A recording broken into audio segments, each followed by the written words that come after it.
Good morning everyone. আজ আমি ঘুম থেকে উঠেছি একটু সকালে সকালে উঠে আমি আমার ছোট্ট বাগান বাড়িতে বসে আছি। তো মাথায় একটা বুদ্ধি এলো, ভাবলাম যে আজকে তাল বাগানে যাব, তালের পিঠা বানাবো। তো চলো আমার সঙ্গে তাল বাগানে।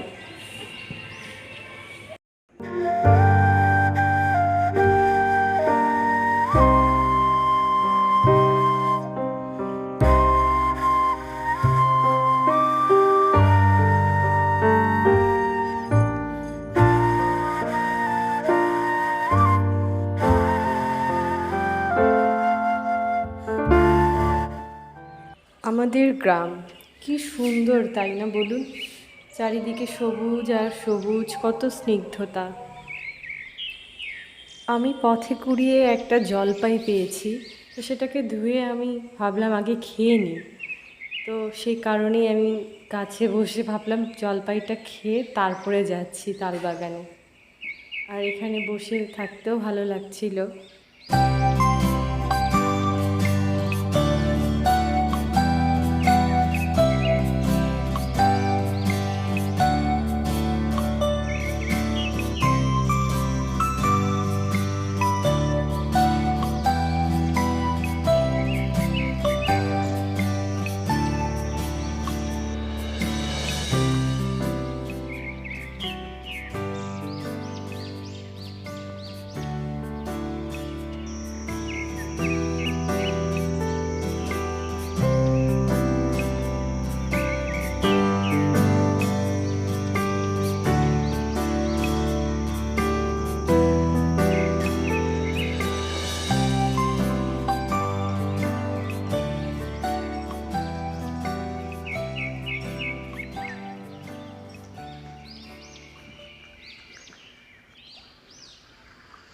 হঠাৎই আমার দুই বন্ধুর সঙ্গে দেখা হলো।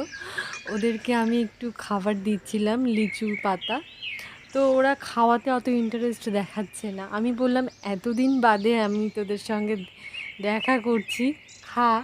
ওরা তো খাবেই না, ওরা জলে নামার জন্য অস্থির হয়ে আছে। আমি বললাম ঠিক আছে বাপু, তোরা তাহলে যা, স্নান কর, আমিও তাল বাগানের দিকে যাই। চলে এসেছি অবশেষে সেই তালতলাতে। দেখি কটা তাল পড়ে আছে। গাছে তো ভালোই আছে এখনো তাল। এদিকে ওদিকে কয়েকটা ছড়িয়ে ছিটিয়ে আছে, সেগুলোকে আমি কুড়িয়ে কুড়িয়ে নিচ্ছি। আমার দুটো হলেই এনাফ, একটা হলেই এনাফ, সেখানে এতগুলো পেয়েছি। আর ওইদিকে আমার বন্ধু দুজনে স্নান করছে মহা আনন্দে।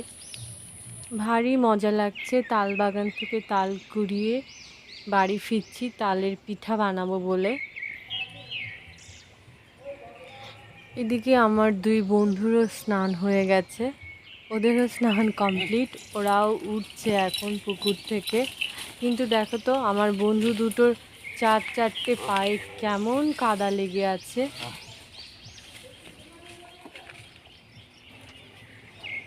বাড়িতে ফিরে এলাম, তালগুলো দিয়ে দেখি কি পিঠা বানানো যায়। ও হ্যাঁ, তাল পিঠা বানানোর জন্য তো কলা পাতা কাটতেই ভুলে গেছিলাম। যাই আবার কলা পাতা কেটে নিয়ে আসি।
তাল আমার মাখা কমপ্লিট।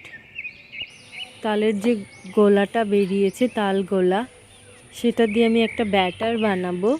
তার জন্য আমি চালের গুঁড়ি আর চিনি আর লবণ নিয়েছি। তো প্রথমেই আমি যে যেমন মিষ্টি খেতে পছন্দ করে সে তেমন চিনি নিয়ে নিতে পারো।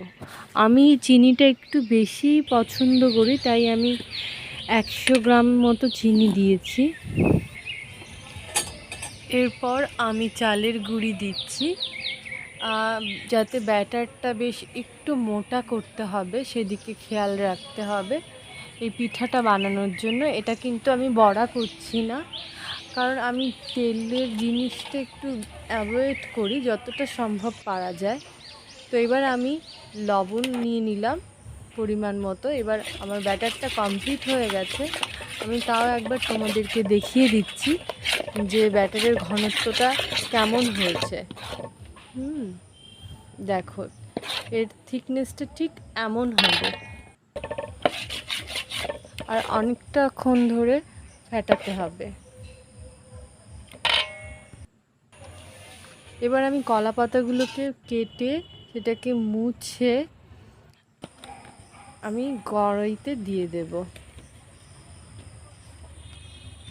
এগুলো আগে বানিয়ে নিই।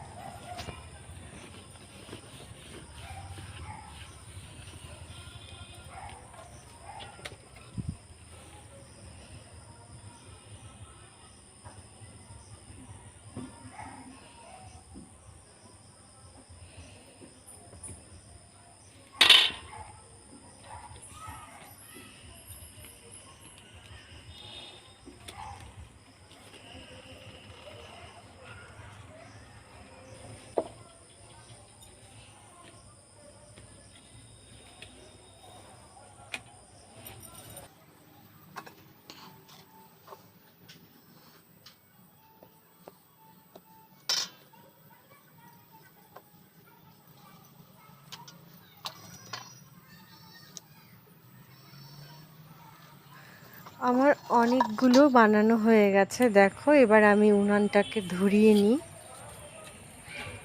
আমার এই উনানটা ভীষণ ভালো, খুব ভালো ধরে, জানো তো। আর এদিকে এখন কড়াইটা বসিয়ে দিই। এবার একে একে বানানো পিঠাগুলো দিয়ে দেব।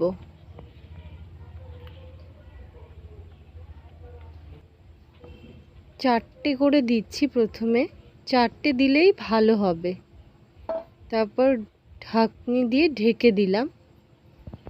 এরমভাবে বেশ 5 মিনিট করে এপিট ওপিট করে ভাপিয়ে নিলেই হয়ে যাবে তালের ভাপা পিঠা।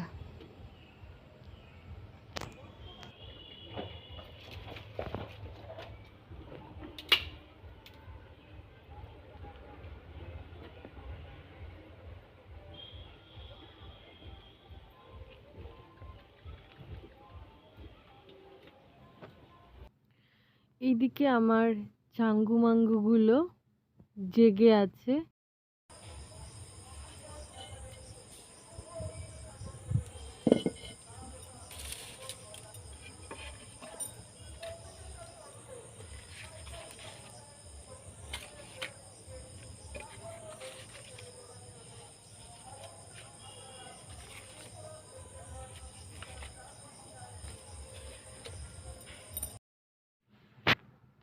ঢাকা খুলে দেখতে হবে যে হয়েছে কিনা। এবার আমার তো মনে হচ্ছে হয়ে গেছে, প্রায় সবগুলোই কমপ্লিটের পথে। আমি যতগুলো বানিয়েছি সব তো দেখানো সম্ভব নয়, তো আমার প্রায় সবগুলো বানানো কমপ্লিট হয়ে গেছে।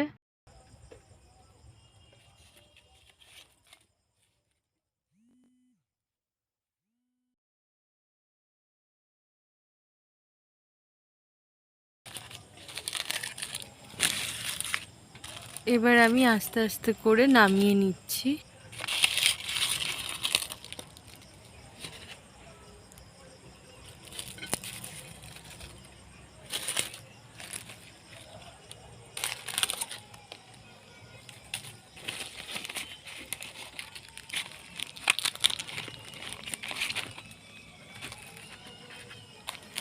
আমার তালের পিঠার মধ্যে তালের যত প্রিপারেশন আছে সবচেয়ে ভালো লাগে সিম্পল অ্যান্ড টেস্টি হেলদি, সবচেয়ে ভালো এই পিঠাটাই লাগে, তাই আমি এটাই করেছি। আমার তালের পিঠার মধ্যে এটাই সবচেয়ে ফেভারেট।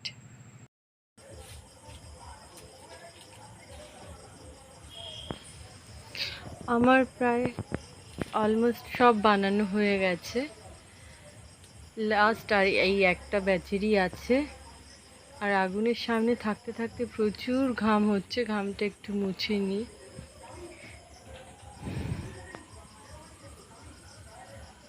এই ব্যাচটা হলেই আমার হয়ে যায়। এই ভাপা তালের পিঠাটা না আমার ভীষণ পছন্দের, একটু খেয়েই দেখি কেমন করছি আর কি। আমার কিন্তু দারুণ লাগে, আমার ভীষণ পছন্দের এই পিঠাটা, ভীষণই পছন্দের। ভাপা তালের পিঠা আমার তাহলে এখন রেডি হয়ে গেছে। খুব simple and tasty and healthy.